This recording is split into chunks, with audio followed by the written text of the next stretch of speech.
আমরা আমাদের ছেলেবেলা দেখেছি, আপনারা যারা আমাদের এই যে বা আরব সিনিয়র তারা দেখেছেন যে কোন শিক্ষক রাস্তা দিয়ে আসলে ছেলেমেয়েরা, শিক্ষার্থীরা, এমনকি সাধারণ মানুষও রাস্তার পাশে দাঁড়িয়ে কাচুমুচু করতেন, শ্রদ্ধা, ভক্তি, ভালোবাসা।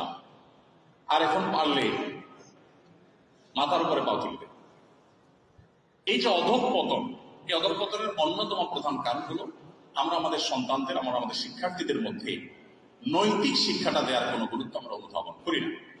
আমরা নানা কারণে আমাদের কাছে পার্থিব শিক্ষাটা এটাই সবচেয়ে গুরুত্বপূর্ণ হয়ে গেছে, নৈতিক শিক্ষার কোনো গুরুত্ব হয়ে গেছে না। আমি আশা করি আমাদের সন্তানদের, শিক্ষার্থীদের কাছে ভালো কিছু দেওয়ার যে স্কোপটা আমাদেরকে দিয়েছেন, এই স্কোপটাকে আমরা সর্বোত্তম ভাবে কাজে লাগাবার চেষ্টা করব। যদি না করি তাহলে ওই হাদিস আমাদের মাথায় থাকা দরকার। নবীজি বলেছেন, ওয়াকুল্লুকুম মাসউলুন আন রাইয়াতিহি, প্রত্যেকটা মানুষকে যাদের দায়িত্ব আল্লাহ তাআলা তাকে দিয়েছেন, এই মানুষগুলোর ব্যাপারে আল্লাহ তাআলার কাছে তাকে জবাবদিহি করতে হবে। অর্থাৎ তুমি তাদেরকে কি দিবি, ভালো কিছু তাদের মধ্যে তুমি দিতে পারলে কিনা, ভালো কোনো জায়গায় তাদেরকে রেখে যেতে পারলে কিনা, ভালো কোনো পথে তাদেরকে প্রদর্শন করতে পারলে কিনা। যদি না পারো তাহলে আল্লাহর কাছে জবাবদিহিতা আছে, এবং কিয়ামতের ময়দানে আমাদের জবাবদিহিতা করার জন্য আমরা কেউ কিন্তু বানাতে পারবো না। অতএব আমি আশা করবো যে এই সুযোগটাকে আমরা কাজে লাগাবো এবং শিক্ষক হিসেবে আমরা আদর্শ শিক্ষক হওয়ার চেষ্টা করব।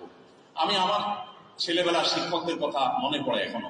এমন শিক্ষক আমাদের ছিলেন যারা দিনের বেলা হয়তো ক্লাসে হোমওয়ার্ক দিতেন, আবার রাতের বেলায় মাদ্রাসার আবাসিক হলে আমরা অনুভব করতাম যে তাহাজ্জুদে তিনি নাম ধরে আমাদের জন্য কাঁদছেন, দোয়া করছেন আল্লাহর কাছে যে আল্লাহ আমার এই শিক্ষার্থীটা ও পড়ালেখা পারে না, অথবা দুষ্টুমি করে, অথবা তার কোনো দুর্বলতা আছে, উইকনেস আছে, আপনি সেটা দূর করে দেন।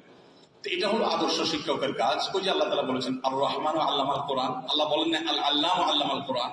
অতএব সে রহমত, সে মমতা স্টুডেন্টদের মধ্যে যেমন থাকতে হবে, নীতি, আদর্শ, দিনদারিতা, আল্লাহ ভীরুতা এটা আমাদের মধ্যেও থাকতে হবে। তাহলে ইনশাআল্লাহ দিন এবং দুনিয়া উভয় জায়গাতে আমরা সফলকাম হতে পারবো, আমরা সাকসেস হতে পারবো।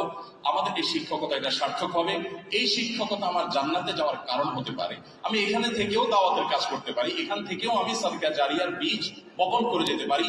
মহিরুহের গোড়ায় পানি ঢেলে পরিচর্যা করি আমি সৌভাগ্যবান মানুষের কাতারে সামিল হতে পারি, যদি আমি এই আমানতদারিতার চেতনা এটা আমার মধ্যে জাগ্রত করতে পারি। আল্লাহ তাআলা আমাদের সবাইকে সেই তৌফিক দান করুন।